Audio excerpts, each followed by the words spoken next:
You know what? I've really wanted to sort of throw out the 70s porn stash just to see what it was like. Did you do one ever? You've had a full beard. I've had a full beard. I've had a goatee. You've never just done the... I've never done just the... biker tash. Wow, chicka, wow. Wow. Gonna go and do my convention thing. Got my costume, I'm going now. Yeah, we're having a ball. It's Star Trek, y'all. Hey, teleporter, beam me up. Hey guys! So since we don't have time to answer all your lovely fan questions on our regular episodes, we're doing a special for you today. We have 10 questions to get through, and Dominic and Connor are going to answer them for you. Hi, darling. Hi. Nice to see you back. Nice to see you. Got you at the table. In the pod with us, Yeah, yes. Yeah. I've never actually Nice. sat here, so it feels kind of nice. It's the captain. Welcome. It's the captain's chair. It does kind of feel that way. Great. So let's get started. All right. This is our first question from Michelle via Twitter. Don't you think Enterprise has climbed substantially in popularity since it first aired on that lousy UPN network? Would you be interested in continuing Enterprise with the original cast? Not on that lousy UPN network. But yes, Michelle. I think yes on both counts. We've definitely noted people coming up to the table at the cons over the last, I would say, decade even. Mm-hmm. You know, since since streaming services really took off, and was it Netflix? We were on Netflix, and I think that's really what started the pandemic and Netflix. Got people, I think, excited. And I have often been asked this question about, would you do it again? And, at the drop of a hat, but good Lord, I wonder what that would be like. Yeah. What would it be like? I mean, it would, I know, it's too freaky to think about, really. It's not going to happen. It's not going to happen. So, look, let's dream. Yeah. Here, let me have a drink. Certainly. I think the answer is you guys would do it. Yeah, sure. Yeah, why not, right? Without a doubt. I mean, it would. I wonder what show it would be with us 20 years on. All right. Wasn't there an episode? Sorry, there was one episode in season 4 when we were aged. I remember having a beard.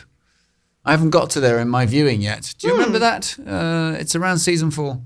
Remember that one. Yeah. Anyway. Well, I can't see you with a beard, but I'm sure it looks great. It's I looked actually. I'm sure it looked I great. looked like I should be in. I was like, finally, I can be in a Chekhov play Errol Flynn. with distinguished. The next one is from Kevin Carr from our website.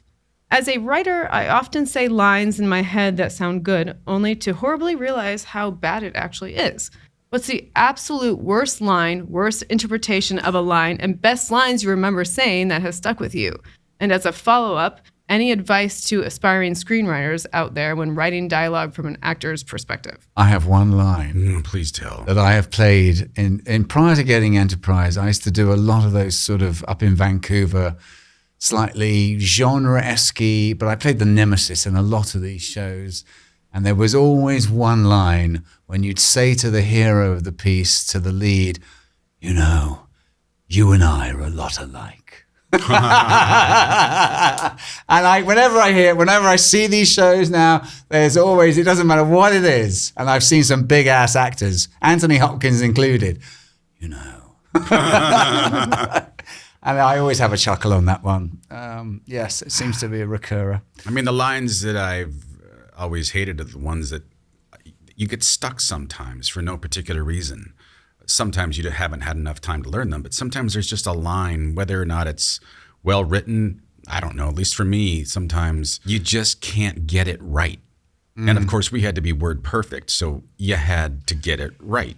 And and at that, there comes a moment where it gets freaky because time is a wasting and you can feel the crew just itching and they're in grace period before lunch.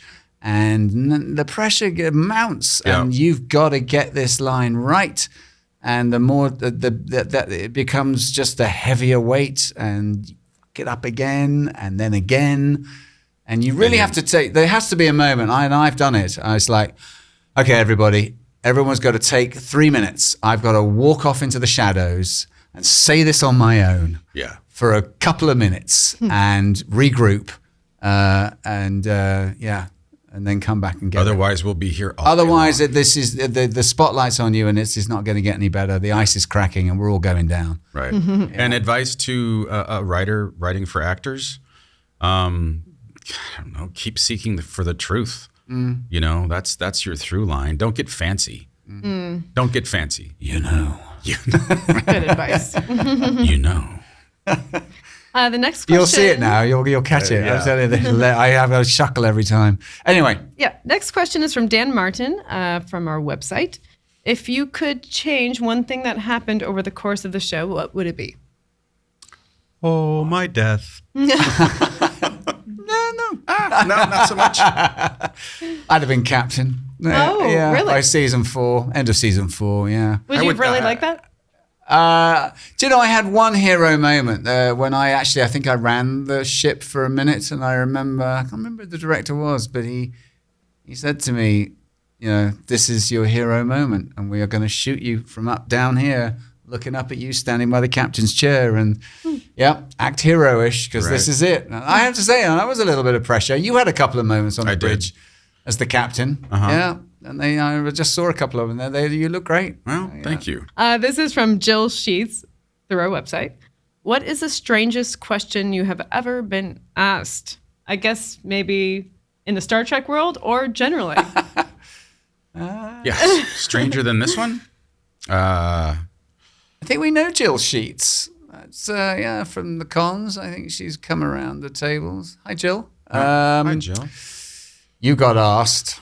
It's been a minute since I've told this. Vegas by Arthur from Australia. That was a terrible Australian accent. I'm usually better. He asked him. He said, do you remember those Starfleet knickers that you wore in episode 22, season 1 in the decon chambers? And Connor's like, no. And he said, do you ever wonder what happened to those knickers? And Connor's like, no. And I went, what happened to them, Arthur? Because I'd met Arthur on a catamaran going around Sydney Harbour about a year or two before.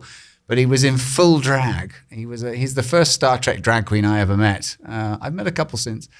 Anyway, he goes, I'm wearing them. And sure as shit. And we got him up on stage and he dropped trow. And I got to say, he filled them out rather well, as I remember. Nice. Oh, Arthur. And I signed his bum. Dominic Keating was here. Yeah. Do you remember? That sounds fun. Do you remember when I came up Have to you you? signed a bum? I was just going to say that. So this was very early on. I was in Burbank. Yes. At a convention, and I'm, head down and With a line I've of got people a line coming of up. people, and I look up to this Bear. bare white ass, and Dom turned around and goes, It was me. You signed your bum. I jumped in line, yeah. and I signed it. I dropped trow and he signed my bum. Bless him. So cute. The good old days. Yeah. The next question is from John McAllister from our website. Do you feel like the personalities of the characters you played reflect your personalities in real life? Yeah. Yeah, I mean, and I consciously made a decision to let Dominic into Malcolm. Yeah, That's a really good question. quite early on in the telling of it. Gave him a sense of humour. I let the rope out of the 3 line bio that they'd given me. I just couldn't constantly play him as this button down. I gave him a sense of humour basically. I gave him a bit of me, and they seemed to like it. I have to say, I think that was one of the turning moments. Elbowing my way into a part on that show, that they saw something else to write for, and he had contradictions, and it was a good thing, and it made it. I just thought I can't play this for 7 because we thought it was 7 years. If I'm going to play him constantly within this tight box of 3-line bio, button down, stiff upper lipped Brit shy around women, I'm going to go mad. And it's going to be boring. Yeah. So I actually just did it as a sort of dare to myself. And I'd never done that, and I'd never had a part, frankly, in front of a camera that would allow me to do that. And I thought, well, if I don't do it now, when am I ever going to do this? That's a great point. There you go. Yeah. You had the opportunity to do that. And I found that for me, the more I relaxed into the part, the more I came out. Yeah. Despite the the walk and the accent and however the hair might look, It didn't matter. But the core, when you let your soul God, I remember an actor in London saying to me, "Just play yourself. It'll win out in the end." They cast you. Yeah, ultimately they cast you. Yeah. Which reminds me, I remember when I got the role and Rick asked me, Rick Berman, the head honcho, "So, we've asked you a lot of questions, Dominic. Is there anything you want to ask us?" And I was like, "Well, yes, actually." Jim Conway was there and Brandon Braga. And I said, "Malcolm." They looked at me quizzically. And I said, "Well, I've been in town a while now, and all these English parts, they're all Duncans, and I said, but let's face it. I don't really look like a Malcolm, do I? And they went. Rick looked at me and said, "Huh, what's funny? We thought you did." And I was like, Oh, I do. "Oh yeah, no, sure, Malcolm, it is. Call me Shirley. Anything you I want. don't mind." Yeah, that was a telling moment too. Like, okay, Malcolm. Yep, Malcolm. Yeah. Me, Malcolm. And I got to tell you, looking at it, yeah, I'm Malcolm. Yeah. So anyway, another question, Great. please. The next Annika. one's from Helena Sophia from our website. What would your personal mirror world counterparts be like? And please don't forget a detailed description of your evil alter ego facial hair. I would be calm and placid and surefire under pressure. I'm getting there in my dotage years, but that would be my alter ego. Not so reactive, not quick to and I've always been clean shaven, so I'd probably have a full a hippie beard. Yeah, there we go. I would probably actually fill out my iCal and follow a schedule, which I do not do. I'm not very good at that. You'd be me. I'd be Dominic. And I'd be you. Oh, that's Actually, a great answer. That's pretty much true. That's pretty much it.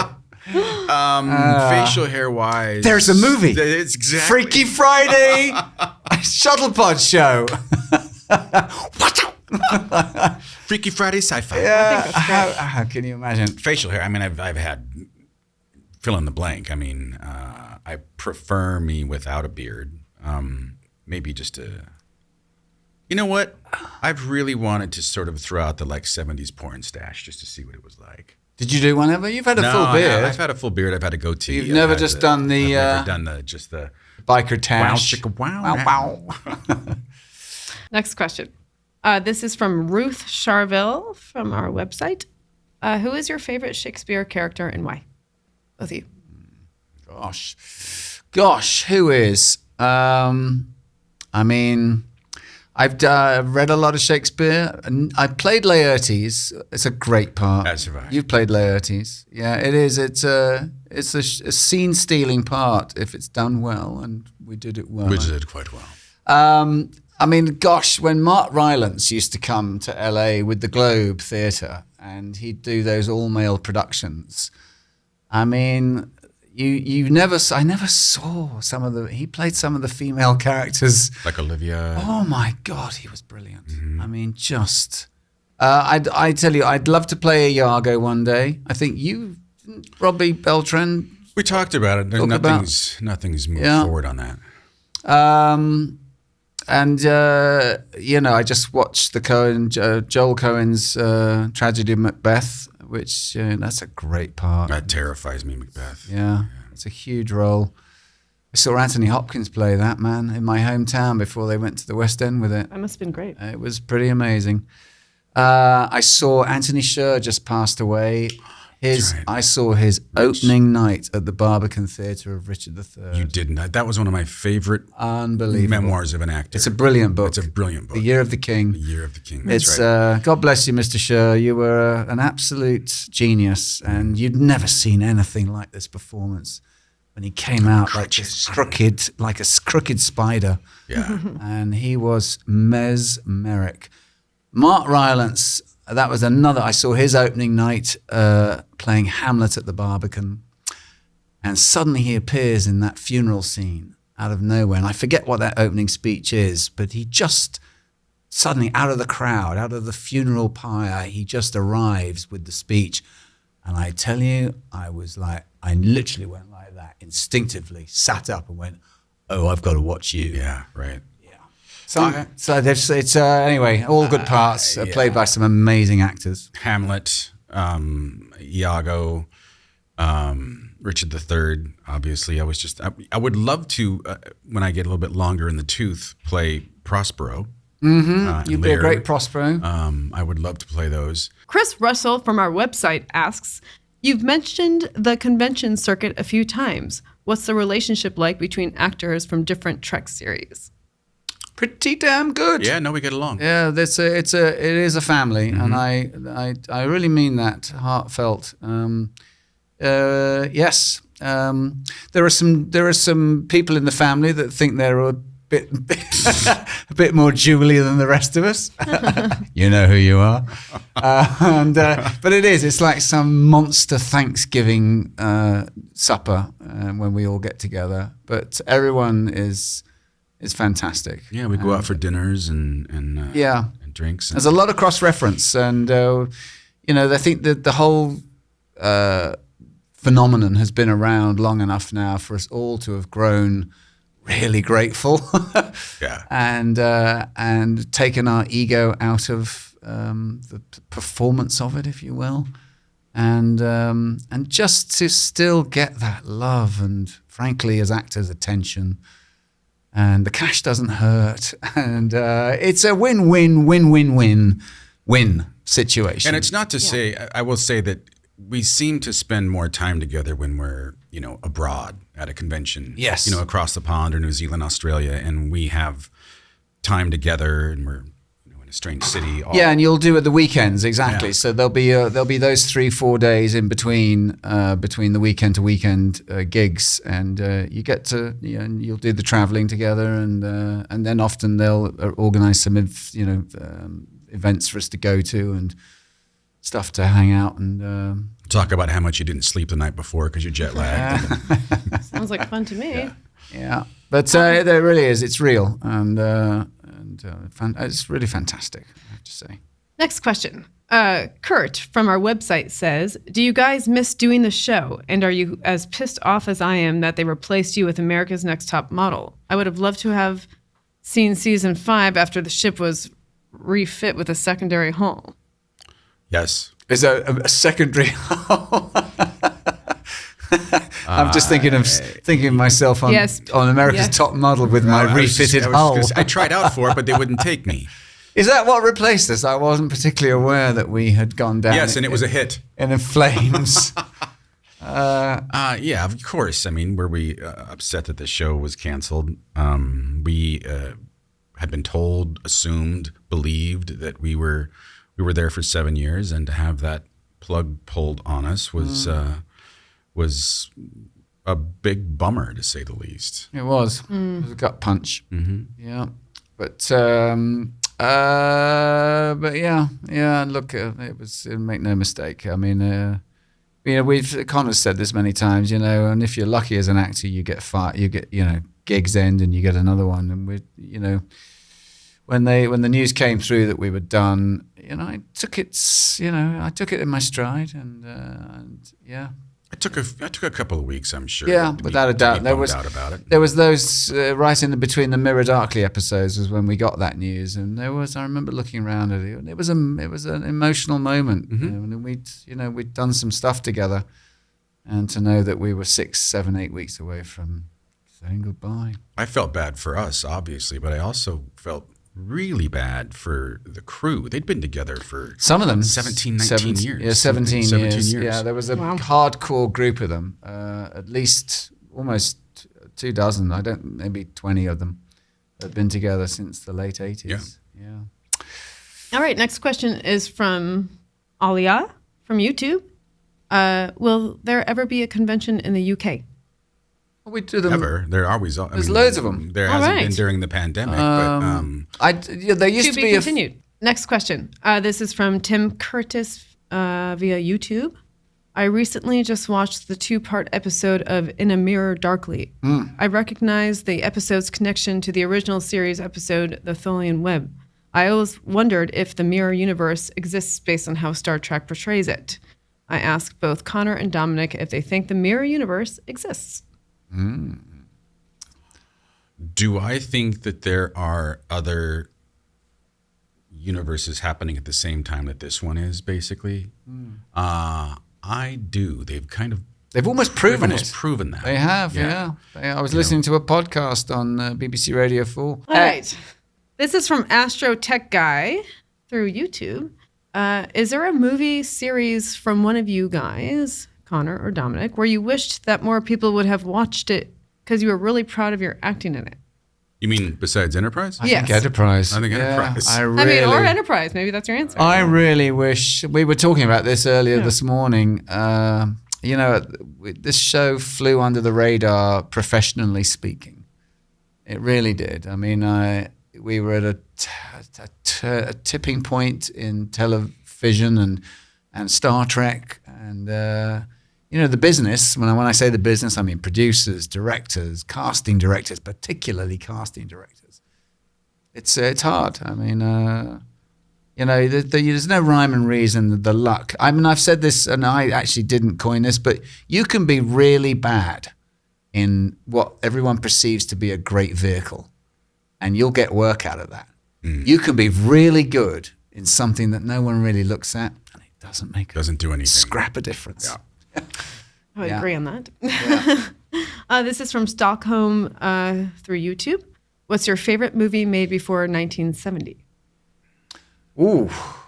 Well, The Godfather just turned 50. Is that pre-70? Where are we in the telling of that? That's a great film. That was 72. 72. Pre-1970. God, the 70s really threw up some stuff for me. I mean, that's when I sort of would have come alive. What about... Godfather was 72. 72, pre-1970. 2001, that's got to be pre-70, I'm thinking. I think so. Yeah. Kubrick. Butch Cassidy. Butch Cassidy, was that might have been around. I was Midnight Cowboy. That was really... I was John Schlesinger, and there's another John Schlesinger movie, McCabe and Mrs. Miller, with Julie Christie and Warren Beatty. I think that might be pre-70. Next question is from Ryan Cross. Were there pranksters on the show? Did you mess with anyone? Not really. I mean, we had one moment. Were you there? You weren't there that day. We got Scott. Yeah. Were you there? Yeah. He'd gone to New York to do what they call the upfronts to publicize the show. And he'd been on the Rosie O'Donnell show. That was the sort of chat show before Ellen. And they'd found this old commercial of his from the 70s when, that whole dance routine, leggings and bandanery behavior was in. And he comes out of a musical background. He was an MT, musical theater guy. And he was the Canada Dry man, Canada Dry, ta-ta. And it was a full, fame, production. Anyway, they'd shown that on that show and slightly embarrassed him, well, more than slightly. And our production manager, Brad Jacobian, had found this, and we got him good, man.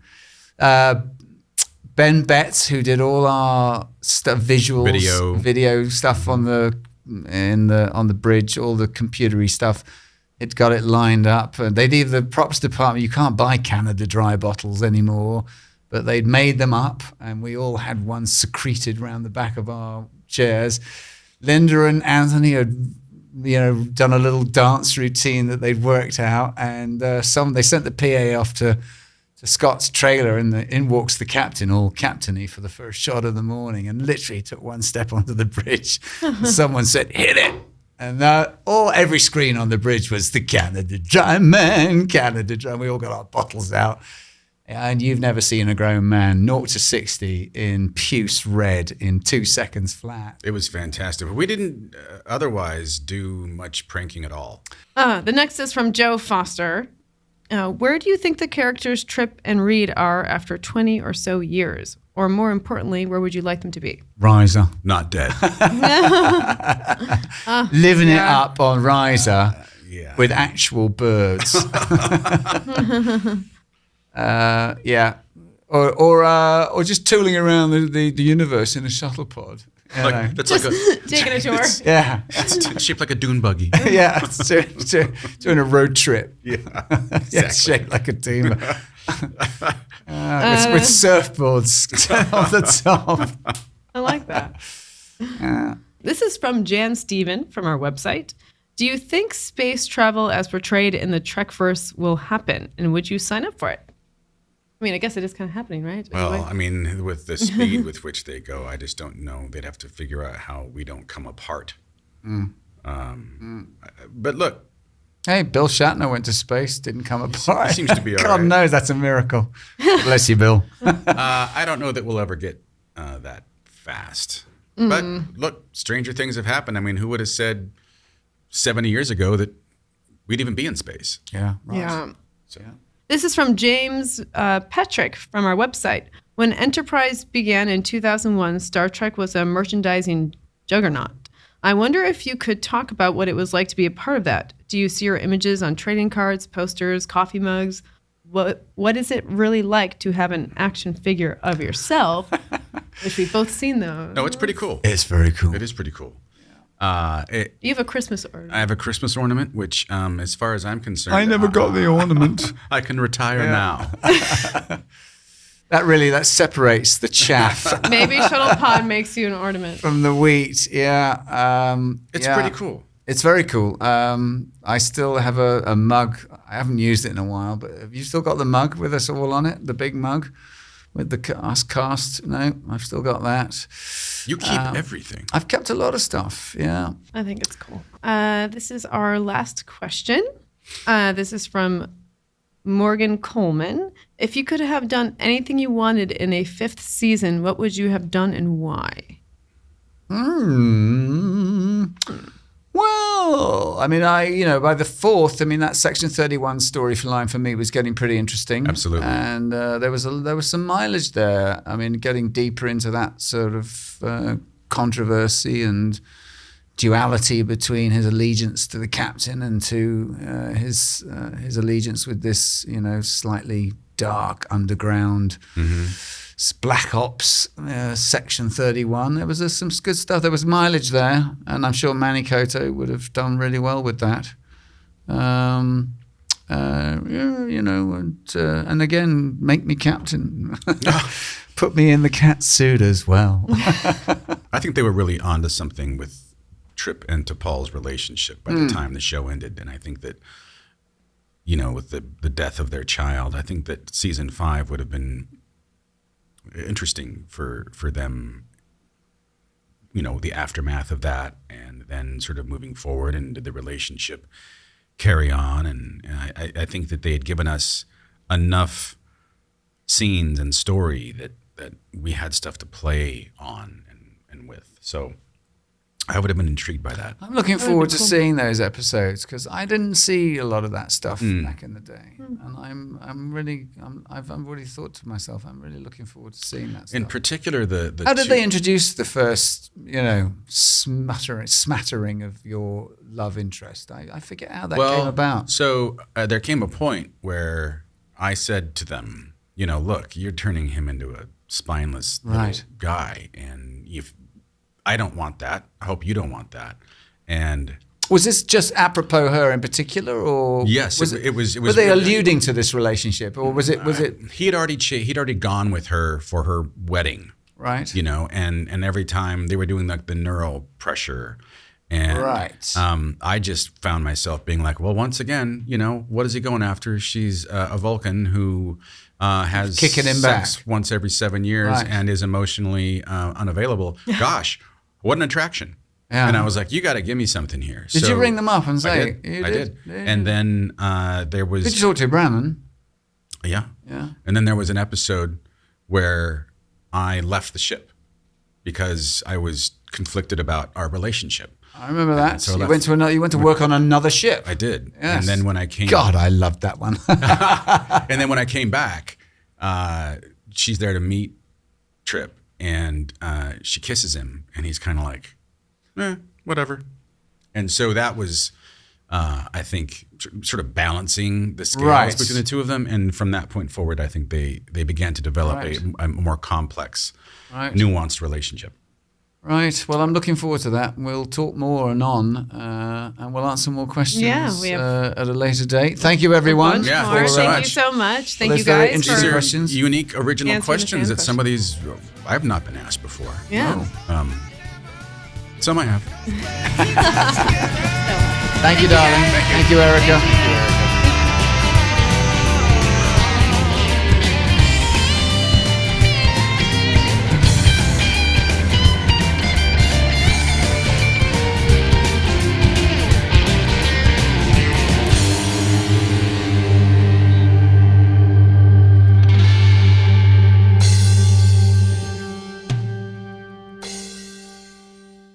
Hey everyone, we've got some exciting news to share. First off, thank you for all the love you've shown us so far. It's been incredible to see and hear your comments. And many of you have told us you want more.